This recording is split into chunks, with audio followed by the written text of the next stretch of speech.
नमस्कार, मैं हूं नीरज मेहरा और आप देख रहे हैं एवन टीवी का खास कार्यक्रम मुद्दा है गरम। मुद्दा गरम में बात करेंगे हम ईडी के एक्शन को लेकर, देश भर में मचे बवाल को लेकर।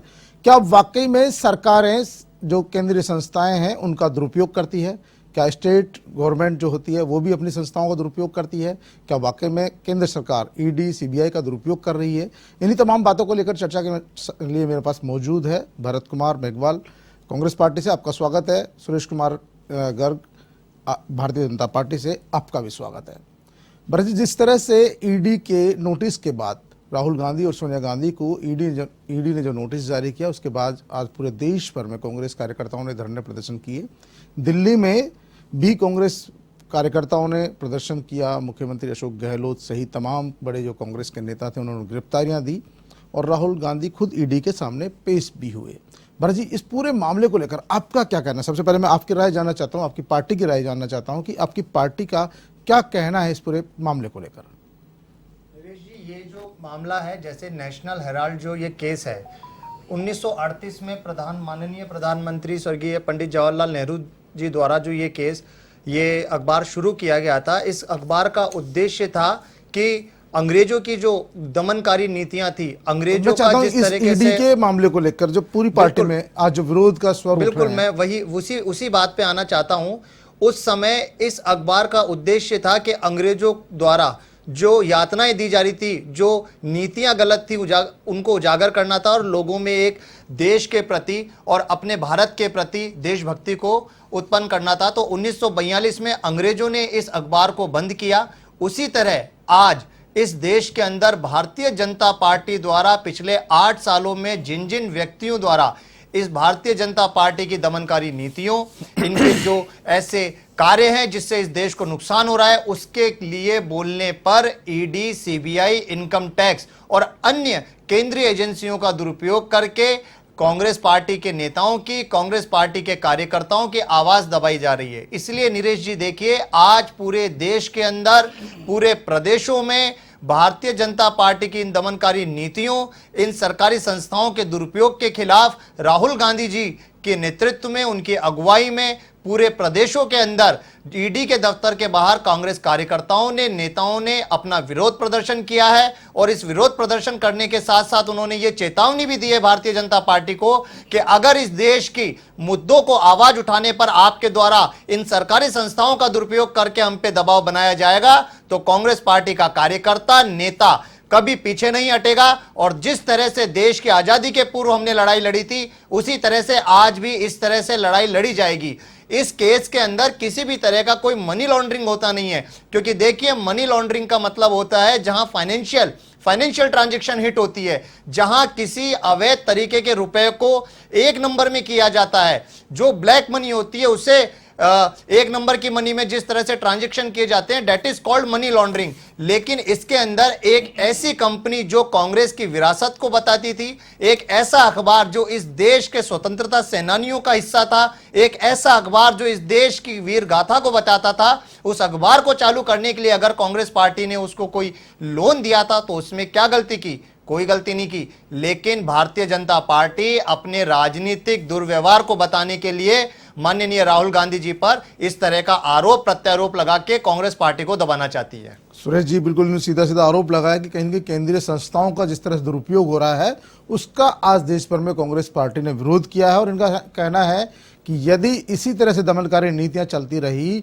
तो कांग्रेस कार्यकर्ता चुप नहीं बैठेंगे, वो लगातार अपना विरोध जताते रहेंगे, धरना प्रदर्शन जारी रखेंगे और एक बार फिर साबित करेंगे कि कांग्रेस पार्टी अपने हक और हकूक के लिए सड़कों पर उतर सकती है। सुरेश जी।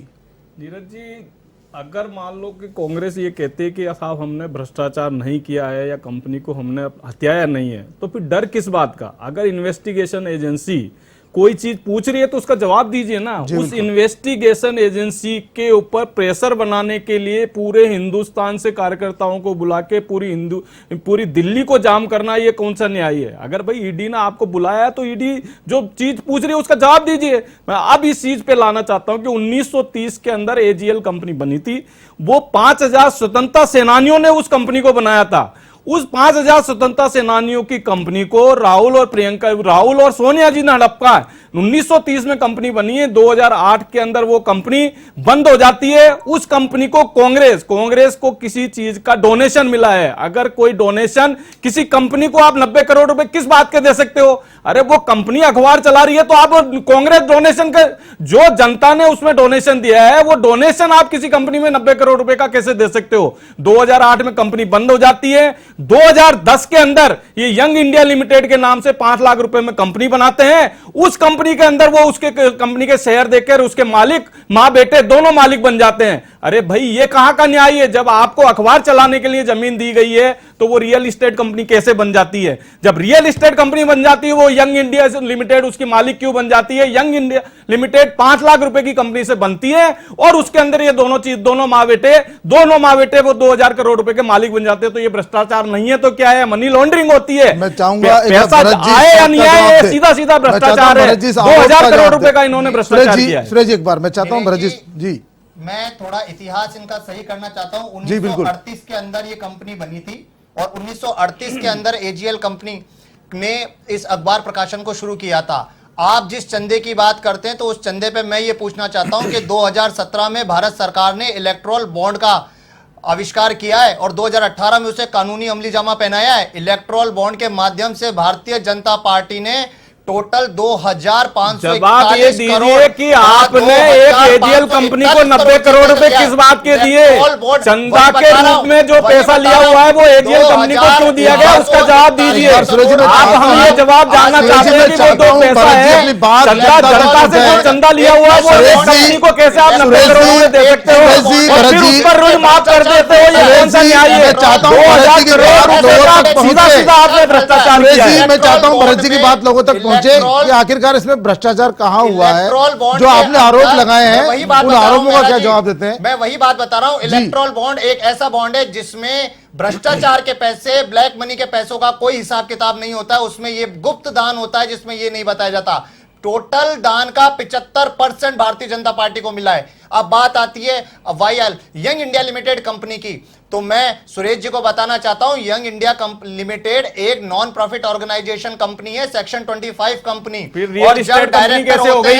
फिर रियल एस्टेट कंपनी कैसे हो गई? उसका जवाब दीजिए ना। इंडिपेंडेंट रियल एस्टेट कंपनी कैसे हो गई? उसका जवाब दीजिए। सेल्फ इंडिपेंडेंट एंटिटी होती है। कंपनी का डायरेक्टर कभी उसका मालिक नहीं होता है। कंपनी के अंदर डिविडेंड मेंबरों में कभी नहीं दिया जाता है। एक कंपनी ने अगर अमालगमेशन करके एजीएल कंपनी को टेक ओवर किया है तो उसके शेयर होल्डर को दूसरी कंपनी के शेयर होल्डर दिए हैं।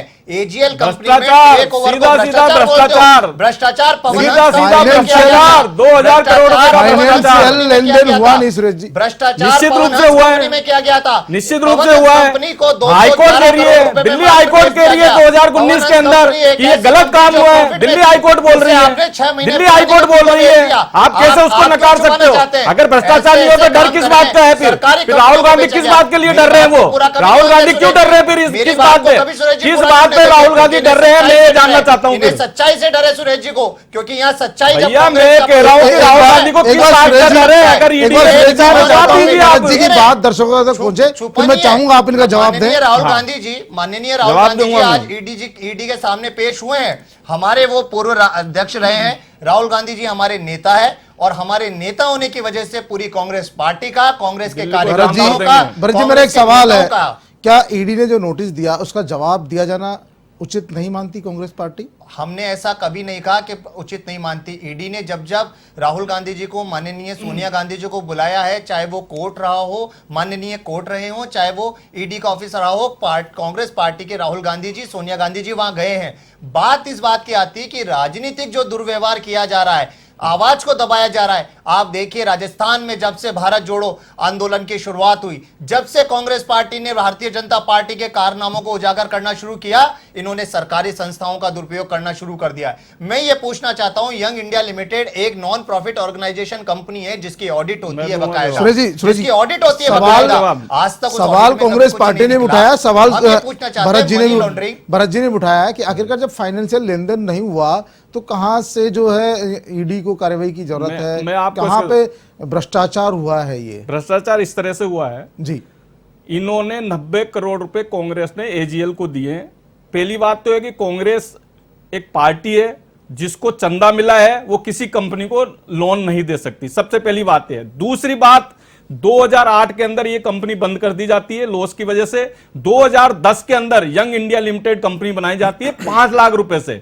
उस 5 लाख उस कंपनी का उद्देश्य नॉन प्रॉफिट मतलब जनता की सेवा करने के लिए है, लेकिन वो 2016 तक 2010 से 2016 तक वो कंपनी ने कभी भी कोई जनता की सेवा, किसी भी प्रकार की जनता की सेवा नहीं की है। इसके बाद में वो एजीएल की मालिक बन जाती है। भैया जब एजीएल के अंदर एजीएल को जो जमीन दी थी वो जमीन अखबार चलाने के लिए दी थी, रियल एस्टेट का बिजनेस करने के लिए नहीं दी। जब तो आपको रियल एस्टेट का बिजनेस करने के लिए नहीं दी, तो 2000 करोड़ रुपए का जो मालिक कैसे बन जाता है वो? सुरेश जी, क्या वो प्रॉपर्टी कांग्रेस पार्टी ने राहुल गांधी सोनिया गांधी ने बेच दी है? नहीं, बिल्कुल निश्चित नहीं, रूप से बिल्कुल बेचेंगे। नहीं, बिल्कुल रियल नहीं। जब 2008 के अंदर ये बताया जा रहा है कि हमने रियल एस्टेट का बिजनेस गुनाह किया जाता है। नीरज जी, मैं ये कहना चाह रहा हूं कि 2008 के अंदर उस कंपनी को बंद करके ये बताया गया कि हम इसमें रियल एस्टेट का बिजनेस करेंगे। रियल एस्टेट का बिजनेस करने का मतलब ये प्रॉपर्टी बेचना, रियल एस्टेट का बिजनेस करने का मतलब प्रॉपर्टी बेचना। अरे भाई, जब आपको एक सोशल काम करने के लिए, अखबार चलाने के लिए प्रॉपर्टी दी है, तो उस प्रॉपर्टी को आप कैसे बेच सकते हो और उसमें मालिक कैसे बन सकते हो? अरे भैया, वही तो बात है, वही तो भ्रष्टाचार किया है, यही तो हम पूछ रहे हैं। सुरेश जी, आपने कहा, इन्होंने भरत जी ने कहा किसी तरह का फाइनेंशियल लेन देन नहीं हुआ। कांग्रेस पार्टी भी ये कह रही है कि इसमें किसी तरह का फाइनेंशियल लेन देन नहीं हुआ, तो आखिरकार मनी लॉन्ड्रिंग का मामला बनता कैसे है? ईडी के माध्यम से जानबूझकर कांग्रेस पार्टी के जो बड़े नेता है, सोनिया गांधी है, राहुल गांधी, तमाम लोगों को नोटिस दिए जा रहे हैं और कहीं न कहीं ये मानसिक रूप से प्रताड़ित करने का मामला बनता है।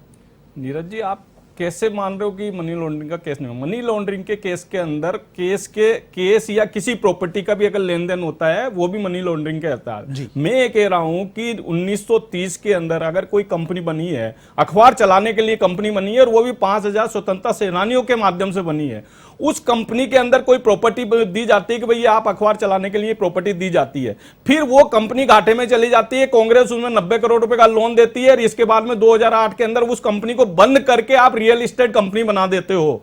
भैया, जो एक आपने एक जनता का पैसा, जनता के पैसे को, जनता की जमीन को आपने एक अखबार चलाने के लिए दिया गया, वो अखबार बंद करके उसको रियल एस्टेट बिजनेस बना दिया, तो क्यों नहीं मनी लॉन्ड्रिंग होगी? फिर दूसरा, young India company limited 5 lakh रुपए के अंदर बनाया, 5 लाख रुपए में यंग इंडिया लिमिटेड बनाया, और उस यंग इंडिया लिमिटेड को वो अपने शेयर दे देती है एजीएल कंपनी। तो भैया क्यों दे देती है? क्योंकि वो 90 करोड़ रुपए का लोन माफ हुआ, और उसमें कौन मालिक है? यंग इंडिया लिमिटेड के अंदर सोनिया गांधी जी और राहुल गांधी जी मालिक है। जो major share holding, major share director मालिक नहीं होते। आप गलत फहमी निकालो, डायरेक्टर मालिक नहीं होते। आप दोनों दिल्ली से राजस्थान के मुख्यमंत्री अशोक गहलोत और छत्तीसगढ़ के मुख्यमंत्री भूपेश बघेल साहब, जिन्होंने साफ तौर पर केंद्र सरकार पर आरोप जड़ा और कहा कि केंद्र सरकार जो संस्थाएं हैं उनका दुरुपयोग कर रही है, ईडी हो, सीबीआई हो या अन्य संस्थाएं, तमाम संस्थाओं का दुरुपयोग कर रही है, और कांग्रेस पार्टी लोकतंत्र का यह अपमान बर्दाश्त नहीं करेगी, संविधान की धज्जियां उड़ाई जा रही है। और साफ तौर पर कहा कि जिस तरह की कार्रवाई की जा रही है, कांग्रेस आज ये दिखाना चाहती थी कि उनके पूर्व राष्ट्रीय अध्यक्ष को जिस तरह से बुलाया गया ईडी के दफ्तर में, उसको लेकर लोगों में आक्रोश है, क्योंकि तमाम जो विपक्षी पार्टियां हैं उनके भी कई नेताओं को जब जब चुनाव आते हैं ईडी अपने स्तर से नोटिस देती है, दबाव बनाने का काम करती है। मुख्यमंत्री अशोक गहलोत ने साफ तौर पर कहा कि यदि ईडी को कोई कार्रवाई करनी है तो वो अपने दफ्तर में बुला सकती है या उनके घर पर जाकर पूछताछ कर सकती है। जिस तरह का कार्रवाई ईडी के मार्फत, सीबीआई के मार्फत केंद्र सरकार कर रही है, कहीं न कहीं वो लोकतंत्र की हत्या उन्होंने करार दिया है। उन्होंने अपील भी की है देश के प्रधानमंत्री से कि वो एक बार आकर, जिस तरह देश में हालात बन रहे हैं, उन हालात को देखते हुए एक बार देश को संबोधित करें और देश से, लोगों से अपील करें कि भाईचारा बनाए रखें, शांति बनाए रखें, सौहार्द बनाए रखें, क्योंकि जिस तरह का माहौल चल रहा है, जिस तरह लगातार दंगे भड़क रहे हैं, आए दिन घटनाएं हो रही हैं, उनको लेकर लोगों में कहीं न कहीं जो है हिंसा की भावना उत्पन्न हो रही है, कहीं कहीं डर बैठ रहा है। तो उस डर को दूर करने के लिए प्रधानमंत्री को सामने आना चाहिए। मुद्दागरम में हम बात करेंगे, हमारे साथ सुरेश जी जुड़े हुए थे, भरत जी जुड़े हुए थे। सुरेश जी, आपने सुना भी किस तरह से हमारे राजस्थान के मुख्यमंत्री अशोक गहलोत ने साफ तौर पर कहा कि केंद्र सरकार जो केंद्रीय एजेंसियां हैं उनका दुरुपयोग कर रही है और किस तरह से उनको हथियार के रूप में काम ले रही है, जिससे डर पैदा हो सके। लोकतंत्र में पक्ष भी होता है, विपक्ष भी होता है, और दोनों जब तक नहीं होंगे तो लोकतंत्र नहीं होगा। सुरेश जी। नीरज जी देखिए, गहलोत जी ने आज प्रेस कॉन्फ्रेंस की है, उन्होंने बोला कि साहब ईडी नोटिस देके उनको बुला रही है। आज मुख्यमंत्री, जब प्रधानमंत्री गुजरात के मुख्यमंत्री हुआ करते थे नरेंद्र भाई मोदी जी, तब उनको एसआईटी ने बुलाया था। जब वो एसआईटी के पास गए तो कोई लवाजमा लेके नहीं गए, केवल अकेले गए और एसआईटी के सामने सबमिट हुए, उपस्थित हुए, जो उनकी ग्रीवेंसेस थी वो उन्होंने बताया है। तो आज राहुल गांधी जी को पूरे देश को इकट्ठा करने की कहां जरूरत आ गई? पूरे देश के नेताओं को दिल्ली जाम करने की कहां जरूरत आ गई? आप ईडी के सामने जाते, ईडी ने जो क्वेश्चन किए उसके जवाब देते, और निश्चित रूप से अगर आपने कोई गड़बड़ घोटाला नहीं किया है वो सामने आ जाता।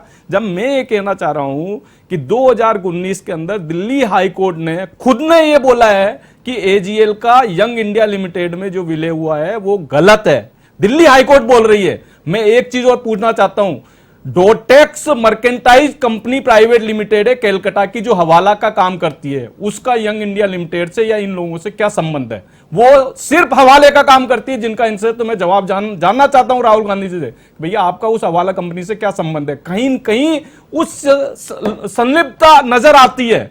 तो मैं यही कह रहा हूं कि जब आपको डर नहीं है तो क्यों आप मतलब इतना डरे हो? पूरे हिंदुस्तान के कांग्रेस को इकट्ठा करने की क्या जरूरत है? संस्थाओं का दुरुपयोग हो रहा है, आपको बिल्कुल नहीं लगता? कहां भैया, अगर कोर्ट है ना आपके पास में, सुप्रीम कोर्ट जाइए, हाई कोर्ट जाइए ना, आप जाने आप कानून, मैं कह रहा हूं कानून अपना काम करता है, कानून अपना काम करता है, तो क्यों नहीं आप डर किस बात का? आपको मैं ये बता रहा हूं डर किस बात का है? कहीं ना कहीं इनका साफ कहना है कि डर किस बात का? आखिरकार अगर कोई ईडी ने नोटिस दिया तो उसका जवाब तो देना मांगता है ना, उसको जवाब तो देना पड़ेगा। नीरज जी, अभी हम सभी ने प्रेस कॉन्फ्रेंस सुनी जिसमें आदरणीय मुख्यमंत्री अशोक गहलोत जी ने ये बात कही कि गांधी परिवार एक ऐसा परिवार है जिसने इस देश के लिए शहादत दी है, चाहे वो इंदिरा गांधी जी रही हो, चाहे राजीव गांधी जी रही हो, तो बराबर है। ये भारतीय जनता पार्टी द्वारा गांधी परिवार पर, राहुल गांधी जी, सोनिया गांधी जी पर जो दबाव की राजनीति की जा रही है, बात विरोध उस दबाव की राजनीति का हो रहा है। ईडी ने अगर कोई नोटिस दिया है, माननीय अभी गहलोत साहब ने कहा कि ईडी चाहती तो उनके घर जाके भी उनसे पूछताछ कर सकती थी, लेकिन इस तरह से जो व्यवहार किया जा रहा है, इस व्यवहार का विरोध किया जा रहा है कांग्रेस कार्यकर्ताओं द्वारा। मैं एक सवाल ये पूछना चाहता हूं, 8 साल में अगर ईडी संज्ञान लेके, सीबीआई संज्ञान लेके, भारतीय जनता पार्टी द्वारा जो निजीकरण किया गया है ना सरकारी संपत्तियों का, उन पर अगर एक बार जांच बैठा लेना तो सारा दूध का दूध पानी का पानी हो जाएगा। मैं आपको नीरज जी एक और चीज बताना चाहता हूं, एक पवन हंस करके कंपनी थी, मेरी बात पहले भी अधूरी रह गई थी, उसे मात्र 211 करोड़ में बेच दिया गया था, जिसमें 51% हिस्सेदारी केंद्र सरकार की और 49% ओएनजीसी की थी। ओएनजीसी ने कहा था कि हम इस कंपनी को लेना चाहते हैं, लेकिन उस कंपनी को 6 महीने पहले बनी हुई कंपनी के हाथों में बेच दिया गया। निजीकरण जिस हिसाब से करके भ्रष्टाचार ये फैलाए जा रहे हैं, इन पे कभी कोई कुछ नहीं बोलेगा, क्योंकि आज केंद्रीय एजेंसियां सरकार के हाथ में, ये देश लोकतंत्र के हाथों से चलता है। लोकतंत्र की ये खूबी है कि यहां सत्ता का विकेंद्रीकरण होता है, सत्ता दूसरे हाथों में हस्तांतरण होती है जनता के मैंडेट द्वारा, लेकिन भारतीय जनता पार्टी, मेरा एक सवाल सीधा ये है कि क्या सरकारें इस तरह की एजेंसियों का दुरुपयोग करती है? 2014 के बाद बिल्कुल होने लगा है। आप देखिए 2014 से पहले जब यूपीए सरकार रही है, कभी भी किसी तरीके से इस तरह की एजेंसियों का कभी दुरुपयोग नहीं किया गया है, क्योंकि ये एजेंसियां इस देश की एक धरोहर है, ये एजेंसियां इस देश को बताती है। सुरेश जी अभी कह रहे थे, मैं इनसे बार बार ये पूछना चाहता हूं, एक कंपनी जो लीगल एंटिटी होती है, लीगल एंटिटी तो सुरेश जी समझते हैं, लीगल एंटिटी होती है कंपनी की, शेयर होल्डर डायरेक्टर को चुनते हैं जो कंपनी के क्रियाकलापों को चलाते हैं, उसके बाद हर साल कंपनी की ऑडिट होती है, उसके बाद कंपनी की इनकम टैक्स की ऑडिट होती है। कौन कर रहा है? शेयर होल्डर कर रहा है, डायरेक्टर नहीं। कंपनी की ऑडिट होती है, कार्ड बनाया जाता है। 76% होल्डिंग किसकी है? हर साल 76% होल्डिंग किसकी है? आप ये बताइए। उसको अखबार चलाने के लिए कंपनी बनाई गई थी, उसको रियल एस्टेट कंपनी क्यों बनाया गया? अखबार चलाने के लिए कंपनी बनाई गई थी, आपने उसको रियल एस्टेट कंपनी क्यों बनाया? कहां जरूरत आ गई आपको रियल एस्टेट कंपनी बनाने की? आप बताइए ना, कहा रिपोर्ट में, आप रिपोर्ट में बताइए ना, रिपोर्ट में बताइए ना। हम पूछ रहे हैं, नॉन प्रॉफिट ऑर्गेनाइजेशन, हम यही तो पूछ रहे हैं, आपको इसमें तकलीफ किस बात की है? हम यही तो पूछ रहे हैं कि भाई इसको रियल एस्टेट कंपनी क्यों बनाया? सुरेश जी, भरत जी, भरत जी एक बार, सुरेश जी मैं जानना चाहूंगा, जब मामला कोर्ट में चल रहा है तो कोर्ट की सुनवाई पूरी होने देते, उससे पहले ही ईडी की कार्रवाई।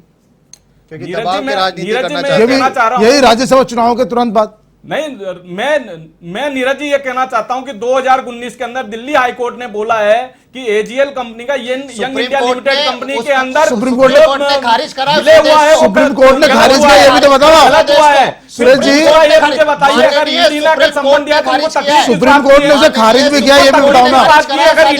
ईडी ने कोई संबंध दिया तो तकलीफ किस बात की है? सुरेश अगर जी, आपने कोई भ्रष्टाचार सुरेश नहीं जी, किया तो फिर जवाब दीजिए सुरेश ना। जी, सुप्रीम मैं कोर्ट ये ने कहना खारिज चाह रहा हूँ, करा आपने भ्रष्टाचार सुरेश नहीं जी, किया तो जवाब सुप्रीम दीजिए। कोर्ट ने उसे खारिज भी किया, ये भी बताओ आप। खारिज करा मैं ये भी तो बताओ। दिल्ली हाई कोर्ट ने ये बोला है कि ये विले जो है वो गलत हुआ है। मैं ये उसके जानना बाद चाहता सुप्रीम हूं, कोर्ट ने ये क्या कहा, ये बताइए। बताइए। चलो मुझे ये बताइए चलो कि सुरेश एक अखबार जी, चलाने के सुप्रीम लिए कोर्ट ने क्या कहा, ये बताइए फिर। मुझे- उसके बाद सुप्रीम दिल्ली हाई कोर्ट ने ये बोला कि ये उसके बाद सुप्रीम कोर्ट ने क्या कहा? दिल्ली हाई कोर्ट ने ये बोला, मुझे ये बताइए। चलो नीरज जी, चलो मैं एक आगे चीज बताइए। बताता हूं। चलो मैं सुरेश, ये बताइए, मैं भरत जी से मुझे जानना बताइए। मैं भरत जी से जानना नीरज हूँ, जी, सुप्रीम कोर्ट ने क्या कहा। मुझे ये सुप्रीम कोर्ट का प्रीमियम, मैं ये कहना चाह रहा हूँ कि दिल्ली हाई कोर्ट ने ये चीज बोला कि दूसरा मैं ये बता रहा सुप्रीम हूँ। कोर्ट ने उस चलिए भरत जी, सुरेश जी, आप दोनों पधारे, आप बताइए, दोनों ने यहाँ अपनी कंपनी बात कितनी बनी रखी। थी? नीरज जी, ये बताइए। आखिरकार देश में जिस तरह से ईडी सीबीआई का दुरुपयोग हो रहा है, जैसा कि कांग्रेस पार्टी का आरोप है, उसको लेकर कांग्रेस पार्टी ने आज देश भर में धरने प्रदर्शन किए और एक बार फिर केंद्र सरकार पर आरोप लगाया कि केंद्र सरकार कहीं न कहीं ईडी सीबीआई का दुरुपयोग कर रही है। मुद्दा क्रम में आप दोनों पधारे, आप दोनों का बहुत बहुत धन्यवाद, नमस्कार। तो ये थे सुरेश जी और भरत जी जिन्होंने अपनी बात रखी। इनका सीधा सा भरत जी का कहना था कि कहीं न कहीं केंद्र सरकार जो है अपनी संस्थाओं का दुरुपयोग कर रही है। वहीं सुरेश जी का कहना था कि जब ईडी ने कोई नोटिस दिया है तो क्यों नहीं इनकी पार्टी के नेता वहां हाजिर होकर अपनी जवाब देते। मुद्दा क्रम में फिलहाल इतना ही। ताजा तरीन खबरों को देखते रहिए A1 TV।